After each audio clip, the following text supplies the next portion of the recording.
কারণ আজকে তার এখানে মা নাই, তার বাপ নাই, তার চাচা নাই, তার আত্মীয় স্বজনেরা নাই, তার ভাই ব্রাদার নাই, কেউ নাই।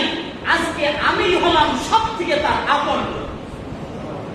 আমি মুহাম্মদ তার সব থেকে আপনজন। রাসূল আকরাম সাল্লাল্লাহু আলাইহি ওয়াসাল্লাম কবরে নামলেন। কবরে নেমে আব্দুল্লাহ যুল ওয়াজাদাইনকে কবরস্থ করলেন। কবরস্থ করার পরে রাসূল আকরাম সাল্লাল্লাহু আলাইহি ওয়াসাল্লাম নিজেই বললেন যে যদি কোন জান্নাতি মানুষ দেখতে চাও তো তোমরা আব্দুল্লাহ যুল ওয়াজাদাইনকে দেখে নিয়েছো, এই জায়গায় একটা জান্নাতি মানুষ শোয়ায় রেখে দাও।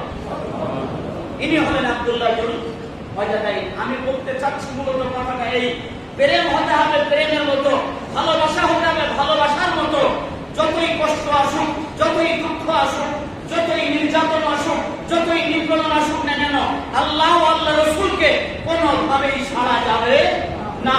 না ব্যক্তিগত জীবনে, না পারিবারিক জীবনে, না সামাজিক জীবনে, না চাকরি জীবনে, না ক্ষেত খামার জীবনে, না রাজনৈতিক জীবনে, না আন্তর্জাতিক জীবনে কোন জায়গায় রসুলের আদর্শকে ছেড়ে দেওয়া যাবে না।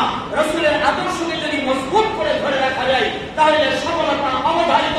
আল্লাহর পক্ষ থেকে ঐশী রহমত অবতীর্ণ হবে। যে কথা আমি আপনাদের সম্মুখে শুরুতেই বলেছি যে আল্লাহর পক্ষ থেকে রহমত আসার জন্য আল্লাহর রাজি আর খুশি করা দরকার, রসুলকে রাজি আর খুশি করা দরকার, সাহাবায়ে কেরামের নমুনা দরকার, রসুলের তরিকা দরকার, আর আল্লাহর নির্দেশ দরকার।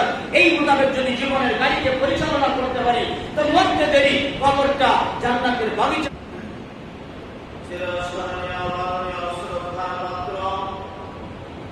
সম্মানিত মুসলিম কিরাম, মুরব্বিয়ানে ইসলাম,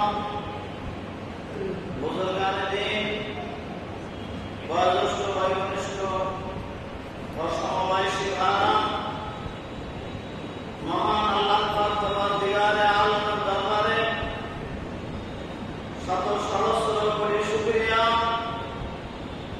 যে রব্বুল আলামিন আমাকে ও আপনাদিগকে সকল ধরনের আপাত বিপদ মুসিবত থেকে হেফাজত করে পবিত্র জুমার দিনে জুমার নামাজ আদায়ের লক্ষ্যে তার পূর্ব মুহূর্তে পবিত্র মসজিদে এসে বসে দিনই কিছু আলোচনা করা শোনার তৌফিক আল্লাহ দান ও ইনায়েত করলেন। তাই সকলে আমরা মহান আল্লাহর দরবারে কৃতজ্ঞতা স্বীকার করি, বলি আলহামদুলিল্লাহ। নিয়ামতের শুকরিয়া আদায় করলেন, আল্লাহ নিয়ামত বাড়িয়ে দিলেন। নিয়ামতের যদি নাশুকরি করা হয় আল্লাহ নিয়ামত ছিনায় নেবেন। আল্লাহর আযাব বড় কঠিন ও শক্ত। ইরশাদে বারী তাআলা এরকমই, লাইন শাকারতুম লাযিদান্নাকুম ওয়া লাইন কাফারতুম ইন্না আযাবি লাশাদীদ। সবসময় আমরা এই খেয়াল রাখব, এই চিন্তা করব আল্লাহর গজব ও আযাব থেকে বেঁচে থাকার, নিজেকে দূরে রাখার, এবং চেষ্টা করব আল্লাহ তাআলার রাজি ও খুশি নৈকট্য অর্জন করা। আল্লাহকে রাজি আর খুশি করার ভিতরে, আল্লাহকে সন্তুষ্ট করার ভিতরে, আল্লাহ রেজামন্দির ভিতরে বান্দার শান্তি সমৃদ্ধি কল্যাণ নিহিত। আল্লাহ তাআলা বান্দার শান্তি চায়,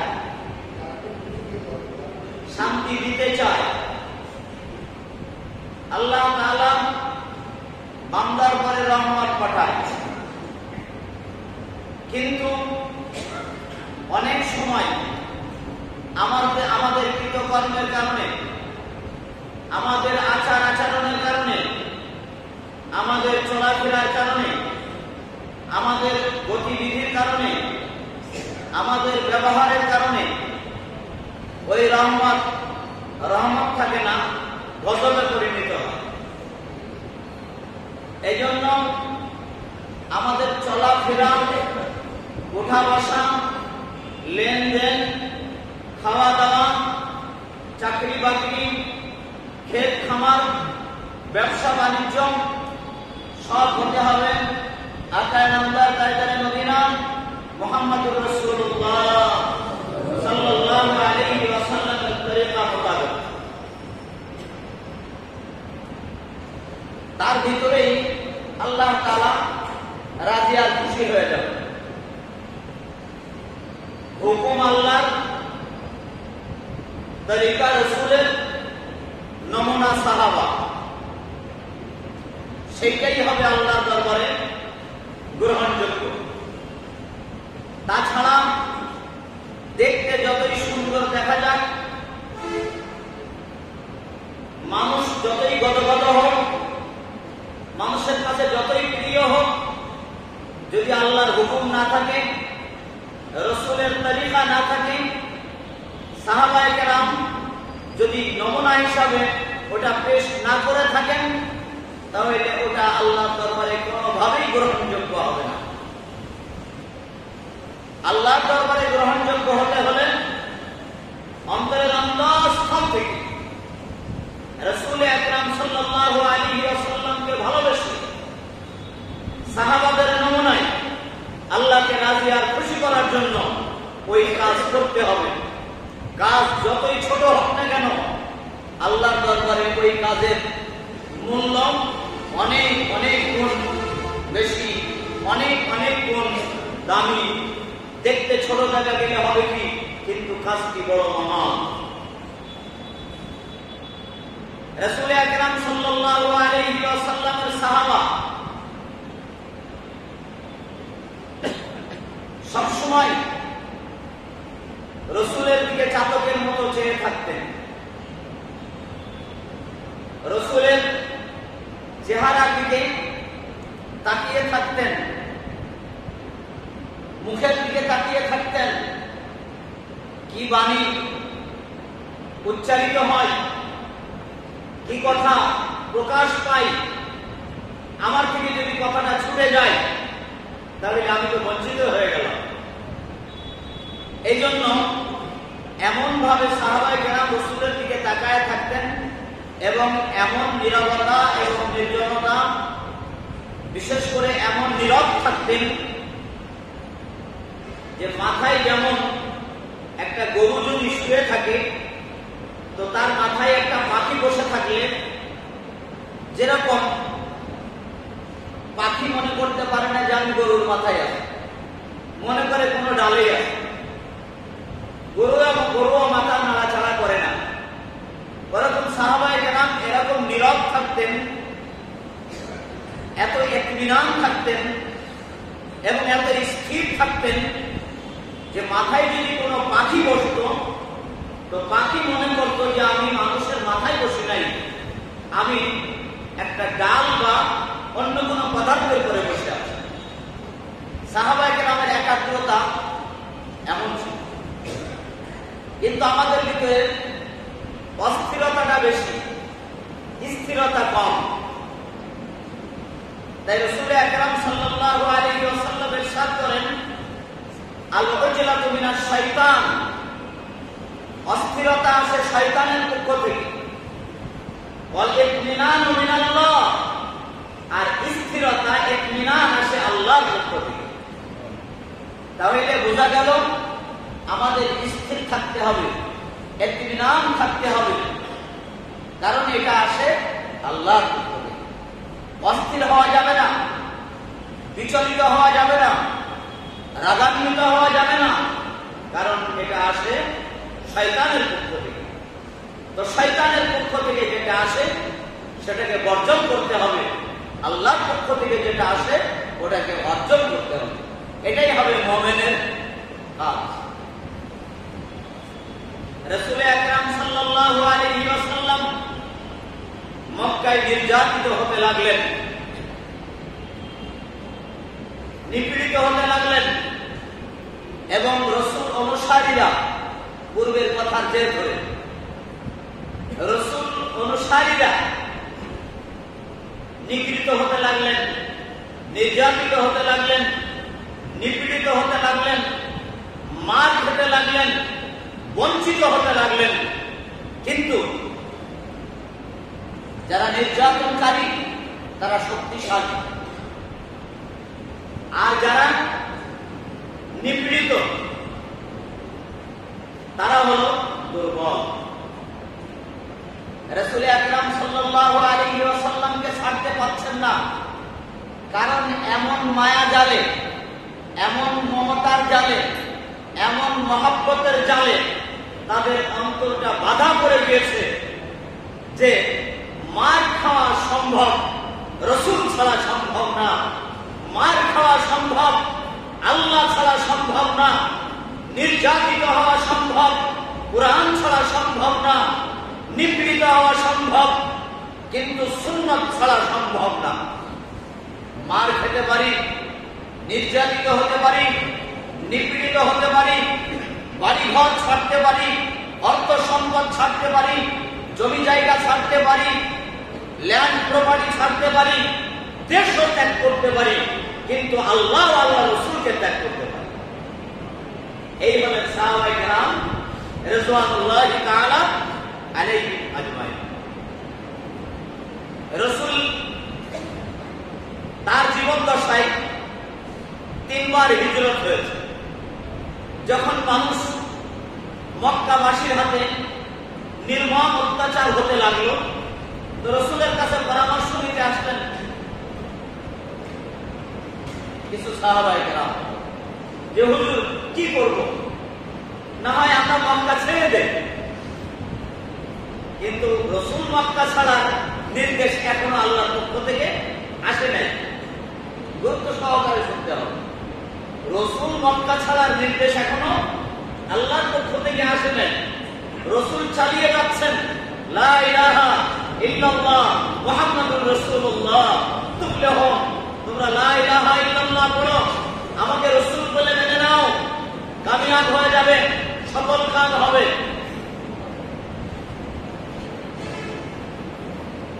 সাহাবায়ে কেরামকে রাসূল অনুমতি দিলেন হিজরতের জন্য। মোট হিজরত হয়েছে 3 বার, তার ভিতরে 2 বার হয়েছে হাবশায়। প্রথমবারও হাবশায়, দ্বিতীয়বারও হাবশায়। 15 থেকে 16 জন ব্যক্তি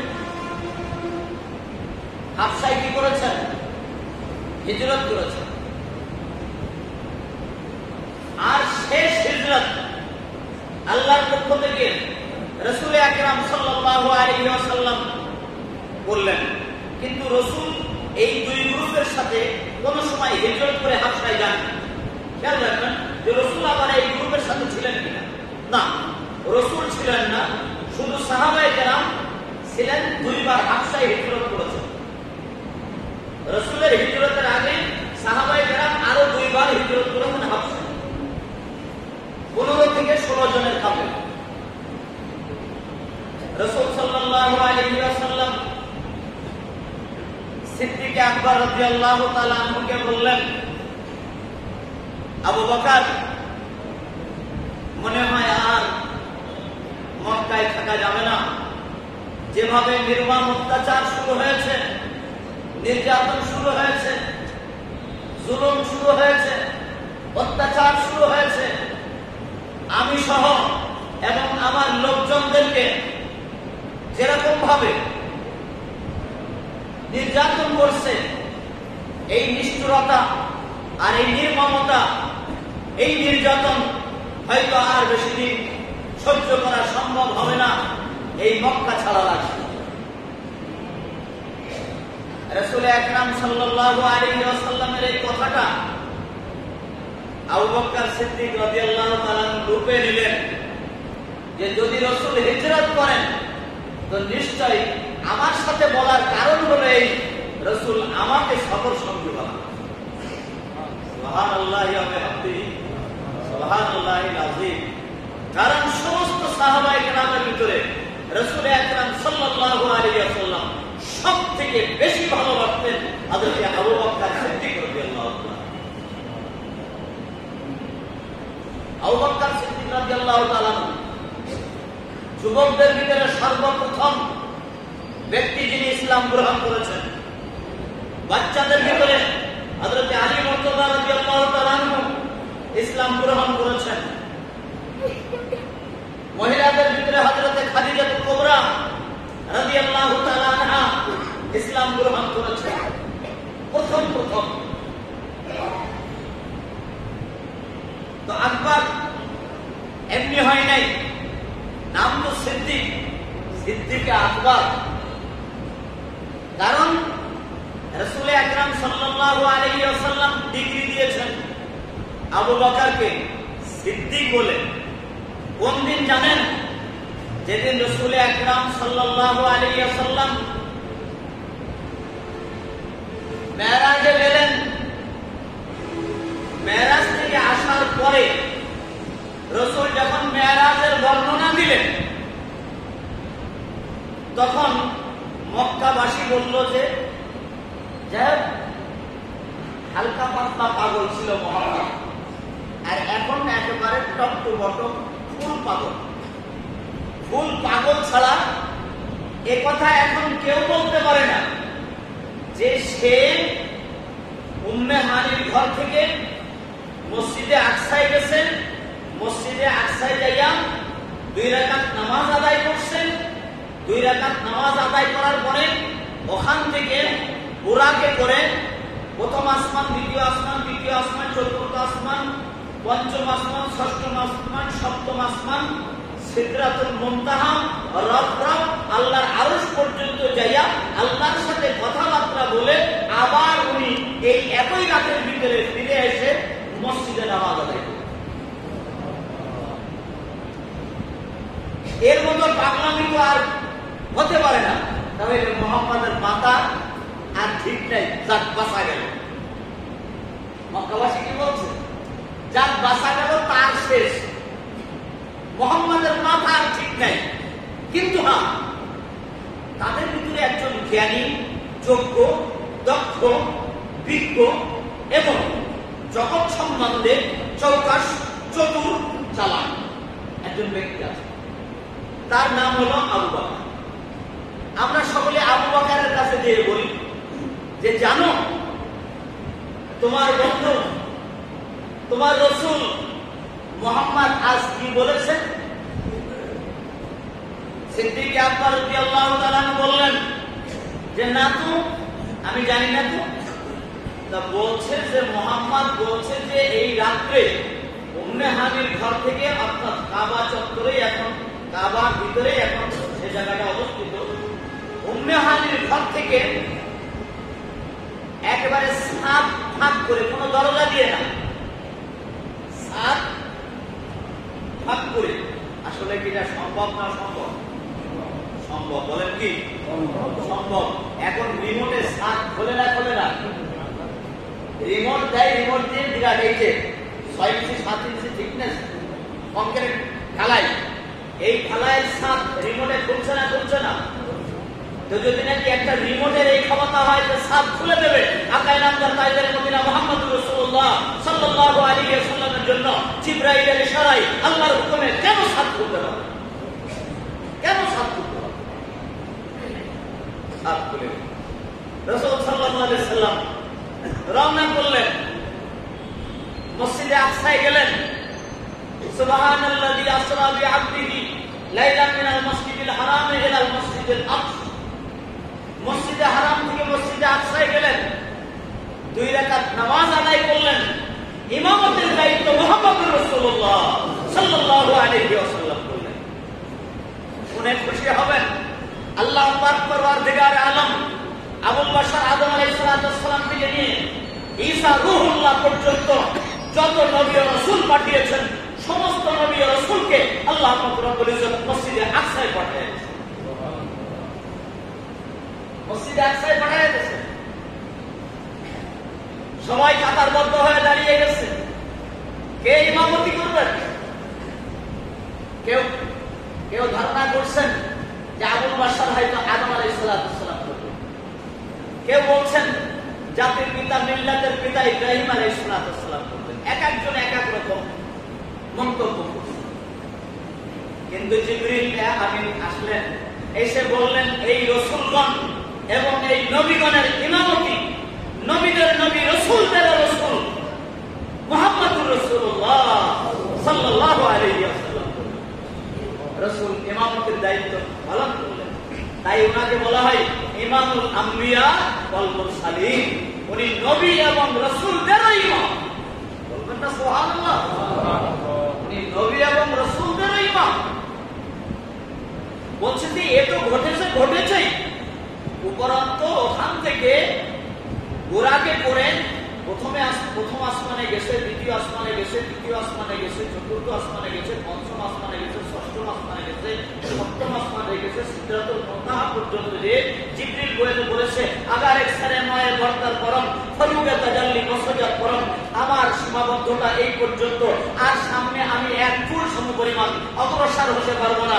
যদি আমি এক চুল সমপরিমাণ সামনে অগ্রসর হই, আমি জিবরাইল আল্লাহর নূরের তাজাল্লিতে 600 ডানা সহ চলে পড়ে সারকার হয়ে যাব, আমার দ্বারাই সম্ভব।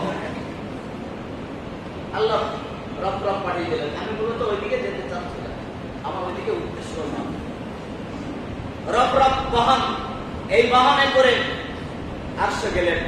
আল্লাহর সাথে কথা হলো, আল্লাহর সাথে কথা হলো, আল্লাহ পাক রব্বুল ইজ্জতের সাথে কথা বলে আবার এই সমস্ত রাস্তাগুলো অতিক্রম করে কাবায় এসে ফজরের নামাজ আদায়। ফজরের নামাজ আবু বকর এই কথা মুহাম্মদ বলছে, যদি কোন লোক মস্তিষ্ক ঠিক থাকে, সুস্থ থাকে, তাহলে এই কথা বলতে পারে।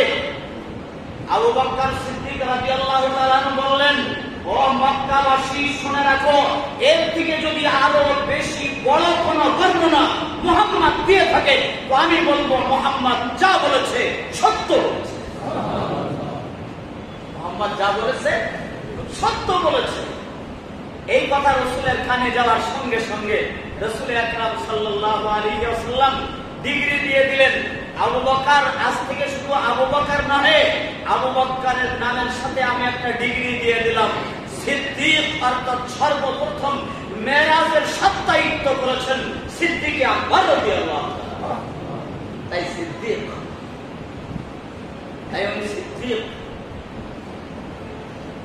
6 মাস অতিবাহিত হয়ে গেল, আর মক্কায় থাকা সম্ভব হচ্ছে না। রাসূল আকরাম সাল্লাল্লাহু আলাইহি ওয়াসাল্লাম কাবা থেকে আবু বকরের বাড়ি, হাজী সাহেবরা বেশি জানবেন, কাবা চত্বর থেকে এই যে মক্কা টাওয়ারের পরে যে টাওয়ারটা, হিলটন, এই হিলটনটাই হলো আবু বকর সিদ্দিক রাদিয়াল্লাহু তাআলা আনহুর বাড়ি। ওটা কাবার জন্য তখনই আবু বকর সিদ্দিক রাদিয়াল্লাহু তাআলা অক্ষ করে দিয়েছে, অক্ষ করে দিয়েছে। দেখবেন জিপিএল তালায় যে লেখা আছে আজা মসজিদ আবু বকর, এক কোনায় দেখবেন লেখা আছে আজা মসজিদ আবু বকর। এটা আবু বকরের মসজিদ। উনি ওই দিন থেকে আর বিছানায় পিঠ দেন নাই, দরজায় পিঠ লাগিয়ে দাঁড়িয়ে আছে। মুহাম্মদুর রাসূলুল্লাহ গভীর রজনী একবার মাত্র ডাক দিয়েছেন আবু বকর, দরজাটা খুলে দিয়েছেন। রাসূল জিজ্ঞাসা করলেন, আবু বকর কি ব্যাপার, কি ব্যাপার? এক ডাকেই তুমি দরজা খুলে দিলেন? বলে, ইয়া রাসূলুল্লাহ, ইয়া হাবিবাল্লাহ, যেদিন আমার সঙ্গে আপনি বলেছিলেন হয়তোবা এই মক্কায় আর থাকা সম্ভব হবে না, সেই দিন থেকে আমি আর আমার পিঠকে বিছানা দেখাই নাই, যে আমার রাসূল আমাকে এসে আহ্বান করবে, আমার হিজরতের সঙ্গী বানাবে, আর প্রথম ডাকে যদি সাড়া না দিতে পারি আমার রাসূল কষ্ট পাবে।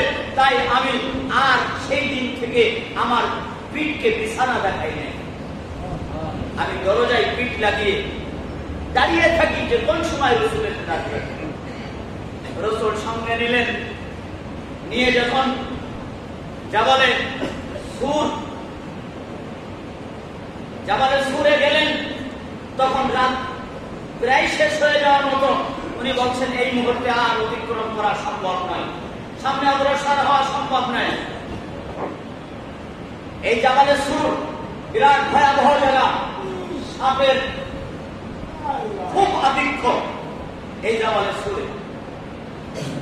রাসূল আলাইহিস সালাতু ওয়াস সালাম আর সিদ্দিক আকবর রাদিয়াল্লাহু তাআলা একসঙ্গে উঠলেন। ওই গুহার ভিতরে দুইজন অবস্থান করলেন, গুহার ভিতরে অবস্থান করলেন। অবস্থান করার সাথে সাথে মাকড়সায় জানা বুনে দিল, কবুতর এসে ডিম পেড়ে দিল। কাফেররা সন্ধান করতে করতে জামাল সুরের ওই চূড়ায় উঠেছে, উঠে দেখে যে এখানে মাকড়সার জ্বালা, যদি কেউ প্রবেশ করে তাহলে মাকড়সার জ্বালা থাকতে পারে না, কবুতর এখানে ডিম দিতে পারে না। গর্তের অনেক ছোট ছোট ছিদ্র, সাপের ভয় নিজের জামা আসকান ছিঁড়ে ওই গর্তগুলো বোঝাইতে লাগলেন, কারণ কোন একটা সাপ না জানিয়ে এসে মুহাম্মদ রাসূলুল্লাহ সাল্লাল্লাহু আলাইহি ওয়াসাল্লামকে আঘাত করে আর রাসূল কষ্ট পায়। শেষ পর্যন্ত একটি গর্ত মাত্র বাদ থাকল। উনি পায়ের গোড়ালি দিয়ে দিলেন। রাসূল আলাইহিস সালাতু ওয়াস সালামের মাথাটা আবু বকর সিদ্দিক রাদিয়াল্লাহু তাআলা আনহু জুরুল করে। সুবহানাল্লাহ। রাসূল নিদ্রায় গেলেন, আবু বকর জাগ্রত। আবু বকর জাগ্রত, যেই গর্তে নিজের গোড়ালিটা দিয়ে দিলেন, একটা সাপ এসে আবু বকরকে দংশন করল। বিষের বেদনায় আবু বকরের সমস্ত মুখ লাল হয়ে গেছে, কষ্ট পাইতেছেন। চোখ দিয়ে এক ফোঁটা পানি রাসূল সাল্লাল্লাহু আলাইহি ওয়াসাল্লামের শরীর স্পর্শ করার সঙ্গে সঙ্গে রাসূল জেগে গেলেন। আবু বকর কি হয়েছে? মুখ বেবর্ণ কেন? চেহারা মলিন কেন?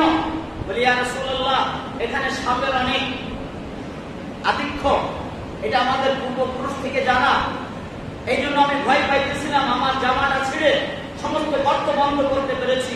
আপনি যেহেতু ঘুমাইতেছেন, একটা গর্ত বন্ধ, একটা গর্ত খোলা, তাই গর্তটা বন্ধ করার জন্য আমি আমার পায়ের গোড়ালি দিয়ে দিয়েছি, কিন্তু দুঃখের বিষয় একটা সাপ আমাকে দংশন করেছে। রাসূল সাল্লাল্লাহু আলাইহি ওয়াসাল্লাম বললেন, চিন্তার কোনো কারণ নাই। সাপদেরকে ডাকলেন, এই সাপ সর্বজা আসো, সব এসে যাও। সাপেরা কাতারে কাতারে এসে গেল। যে বললো যে আবু বকরকে কেন দংশন করেছো? সাপেরা বলতে লাগলো, রাসূল সাপের ভাষাও বুঝতেন।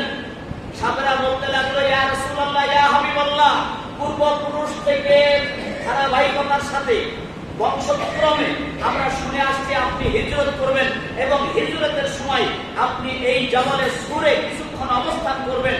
তো আমরা দুই চোখ ভরে আমরা দেখে নেব, এই নিয়ত আমাদের ছিল, কিন্তু সেই পথে বাধা প্রদান করেছে আবু বকর সিদ্দিক। সব গর্তের মুখগুলো তো বন্ধ করেছে, একটা মুখ খোলা ছিল, তাও নিজের পায়ের গোড়ালি দিয়ে দিয়েছে। আর আমরা দংশন করে পাটা সরানোর চেষ্টা করেছি। আমরা জানি যেহেতু আপনি সঙ্গে আছেন, আবু বকরের কিছু হবে না, কিন্তু আমাদের জীবনের যে লালিত আশা আপনাকে দুই নজর করে দেখে নেব, সেইটা আমরা বাস্তবায়ন করার জন্য আবু বকরকে দংশন করেছি, অন্য কোনো কারণ নাই। রাসূল আকরাম সাল্লাল্লাহু আলাইহি ওয়াসাল্লাম মুখ থেকে একটু থুতু নিয়ে আবু বকর সিদ্দিক রাদিয়াল্লাহু তাআলা আনহু ক্ষত জায়গায় লাগায় দিলেন। লাগায় দেওয়ার সঙ্গে সঙ্গে সমস্ত বিষ মুহূর্তের ভিতরে একেবারে ধ্বংস হয়ে গেল, শেষ হয়ে গেল, একেবারে মুছে গেল, বিষ আর থাকলো। এই জন্য রাসূল সাল্লাল্লাহু আলাইহি ওয়াসাল্লামের এক নাম লবিব, বলেন সুবহানাল্লাহ, যার থুতু মৌসাদ। রাসূলকে একদিন একটা চর মেরেছিলেন। আসলে স্বল্প সময়ের ভিতরে অনেক দূর পর্যন্ত যাওয়া যায় না। রাসূলকে যে কোনো কারণে, বিরাট বড় লম্বা ঘটনা, আমি যাবো না ওদিকে, কিন্তু একটা চর মেরেছিলেন। চর মারার পরে সে মনে করলো এই ব্যক্তি একজন মহৎ ব্যক্তি, এই ব্যক্তি একজন গুরুত্বপূর্ণ ব্যক্তি, এই ব্যক্তি সাধারণ কোন ব্যক্তি নাই, হয় নবী নাই রাসূল, কোন সন্দেহের অবকাশ নাই। তাহলে আমি শ্রেষ্ঠতম ব্যক্তি। আমার এই হাত রসুলের গায়ে লেগেছে, আমার এই হাত রাখার কোন দরকার নেই।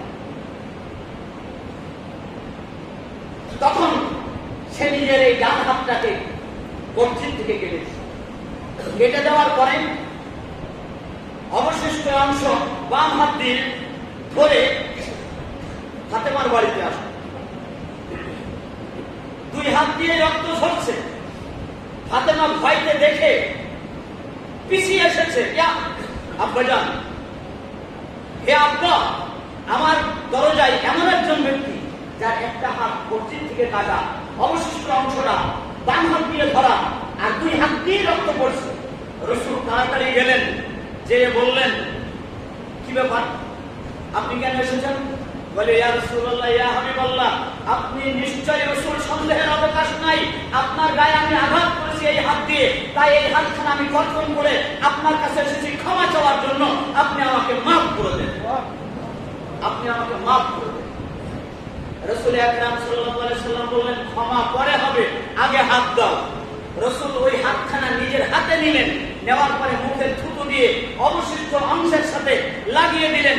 হাত পূর্বে যেমন ছিল তেমন হয়ে গেল রাসূল আকরাম সাল্লাল্লাহু আলাইহি ওয়াসাল্লামের থুতুর বরকতে। তাই বলা হয় লবিব নবী, লবিব নবী। যে রাসূলের থুতু কি মহা ঔষধ, মহা ঔষধ। সাহাবায়ে কেরাম এতই নিবেদিত প্রাণ ছিলেন রাসূলের প্রতি, এমনি না, রাধান নাই। তার থেকে রাসূলের গায়ে যে জোর কম ছিল তা না। ও একটা চড় দিয়েছে, আর রাসূল যদি একটা চড় দিতেন তো 10 হাত না, 10 গজ না, একেবারে ভূগর্ভে চলে যেত, ভূগর্ভে চলে যেত। কিন্তু রাসূল মানে, খবরদার, খবরদার, বাশিরুন, মানুষকে সুসংবাদ শোনাবেন। ওয়ালা তুনাফিরুন, মানুষকে তাড়ায় দিবেন না। ইয়াসসিরুন, দিনকে মানুষের সামনে সহজ করে পেশ করবেন। ওয়ালা তুআসসিরুন, দিনকে কঠিন করে পেশ করবেন না, যাতে মানুষ মানতে অস্বীকৃতি পোষণ করে। সহজ করে দিন পেশ করবেন, কঠিন করে নয়।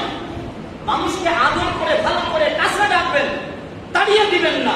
বুখারী শরীফের হাদিস, মুহাম্মদ রাসূলুল্লাহ সাল্লাল্লাহু আলাইহি ওয়াসাল্লাম কি সুন্দর না বলেন, বাশশিরু ওয়ালা তুনাফিরু, ইয়াসসিরু ওয়ালা তুআসসিরু। আমার বাবাজিরা, ইনি হলেন মুহাম্মদুর রাসূলুল্লাহ সাল্লাল্লাহু। কি ভালোবাসতেন, যেরকম সাহাবারা ওনাকে ভালোবাসতেন, সাহাবায়ে কেরামকেও তদ্রুপ উনি ভালোবাসতেন। মদিনায় চলে গেলেন, এক সাহাবা, নাম তার আব্দুল্লাহ যুল ওয়াজাদাই, ইসলাম গ্রহণ করেছে, কিন্তু নবী প্রেমে ব্যাকুল, পাগল করা। অনেকদিন নবীর সাথে দেখা নাই, জানের ভিতরে জ্বলন, জান পুড়ছে, জ্বলছে, অস্থির যে নবীর সাথে কখন দেখা হবে, এই বিরহ বেদনা। বারবার বিভিন্ন জায়গায় বলছে, আমি লা ইলাহা ইল্লাল্লাহ করে দিয়েছি। চাচা লিডার, সংবাদ চলে গেল চাচার কাছে, বলছে, আব্দুল্লাহ এদিকে আসো, তুমি নাকি লা ইলাহা ইল্লাল্লাহ করে নিয়েছো? বলছে, চাচা শুধু লা ইলাহা ইল্লাল্লাহই করি নাই, সঙ্গে মুহাম্মদুর রাসূলুল্লাহ বলে নিয়েছি। তাহলে কি বলো, তুমি কি জানো এই বাড়ি থেকে বঞ্চিত হবে, এই গাড়ি থেকে বঞ্চিত হবে, এই জমি থেকে বঞ্চিত হবে, এই ল্যান্ড প্রপার্টি থেকে বঞ্চিত হবে? বলে, বাবা, গাড়ির দরকার নাই, বাড়ির দরকার নাই, ল্যান্ড প্রপার্টির দরকার নাই, ঐশ্বর্যের দরকার নাই, দরকার হলো আল্লাহ আর আল্লাহ রাসূল। যে ব্যক্তি আল্লাহকে আর আল্লাহ রাসূলকে পেয়ে গেছে, সে সব পেয়ে গেছে। মাওলাহুল মাওলা ফালাহুল কুল, যে আল্লাহর জন্য হয়ে যায়, যে আল্লাহ রাসূলের জন্য হয়ে যায়, আল্লাহ আর আল্লাহ রাসূল তার জন্য হয়। আল্লাহ আর রাসূল তার জন্য, আল্লাহুল মাওলা ফালাহুল কুল, সব তার জন্য হয়ে যায়। শুধু তাই না, গোটা মাখলুক তার জন্য হয়, গোটা মাখলুক তার জন্য হয়। বলে, বাইরে হও, চলে যাচ্ছে, বেশ কিছু দূর চলে গেছে। যাওয়ার পরে বলছে, এদিকে আসো, তোমার পরনে যে লুঙ্গিটা আছে, তোমার পরনে যে জামাটা আছে, খোলো। জামাটা খুলে দিলেন, বলছে, লুঙ্গিটা খোলো। বলছে, চাচা, আমি একটা ছাবালক ছেলে, আপনি হলেন আমার চাচা, লুঙ্গিটা যদি খুলি, বেবস্ত্র হলে আমাকেও মানুষ খারাপ বলবে, আপনাকেও খারাপ বলবে। বলছে যে, ওই লুঙ্গিটাও আমার টাকার কেনা, ওই লুঙ্গিটাও খোলো, খুলে বাহির হয়ে যাও। উনি লুঙ্গিটা খুলে দিলেন, বেবস্ত্র হয়ে গেল। মা অনতি করে দাঁড়ানো, বাপ নাই। মা অনতি করে দাঁড়ানো, কাঁদে আর বলে চাচার কথা মেনে নে, এই টাকা, এই গাড়ি, এই বাড়ি, এই জমি, এই জায়গা আমি আদরিনী সোহাগিনী মায়াময়ী মমতাময় মা, আমাকে ছেড়ে রেখে কোথায় যাবি? বলে মা, যাকে ভালোবেসেছি সেখানে চলে যাব। মুহাম্মদুর রাসূলুল্লাহ সাল্লাল্লাহু আলাইহি ওয়াসাল্লাম যেহেতু সন্তান, একটা চাদর অনতি দূর থেকে নিক্ষেপ করে দিলেন, ওই চাদরটা আব্দুল্লাহ বললেন। করার পরে হাঁটতে হাঁটতে হাঁটতে হাঁটতে, কোনো যানবাহন নাই, টাকা নাই, পয়সা নাই, হাঁটতে হাঁটতে মদিনায় চলে গেলেন। ফজরের নামাজের আগে মদিনার মসজিদের দরজায় গিয়ে দাঁড়িয়ে গেলেন, একটা চাদর মাথায় পরা। রাসূল নামাজ পড়ার জন্য, নামাজ পড়ানোর জন্য মসজিদে প্রবেশ করছে। সর্বপ্রথম সালাম খানা দিলেন। আব্দুল্লাহ বললেন, আসসালামু আলাইকুম, আসসালামু আলাইকা ইয়া রাসূলুল্লাহ। রাসূল সাল্লাল্লাহু আলাইহি ওয়াসাল্লাম সালামের উত্তর দিয়ে মসজিদে প্রবেশ করলেন। নামাজ আদায় করানোর পরে উনি বললেন, আব্দুল্লাহকে ডাক দাও। আব্দুল্লাহকে ডাক দিলেন, সমস্ত সংবাদ নিলেন। নেওয়ার পরে বললেন, আমার আসহাবে সুফফাদের সাথে আজকে তুমি থাকবে। এবার উনি একটু জোরে জিকির করেন, লা ইলাহা ইল্লাল্লাহ। জোরে জিকির করুন। আব্দুল্লাহ যুল ওয়াজাদাইনের পাশে জোরে জিকির করেন। আব্দুল্লাহ যুল ওয়াজাদাই মাঝে মাঝে আল্লাহ বলে উঠে যায়, দাঁড়িয়ে যায়, আল্লাহ বলে দাঁড়িয়ে যায়। সাহাবায়ে কেরাম বলে যে, আবার কে আসলো? আমরা তো এরকম ভাবে আল্লাহ বলে দাঁড়ায় যায় না, আল্লাহ জোরে বলি না।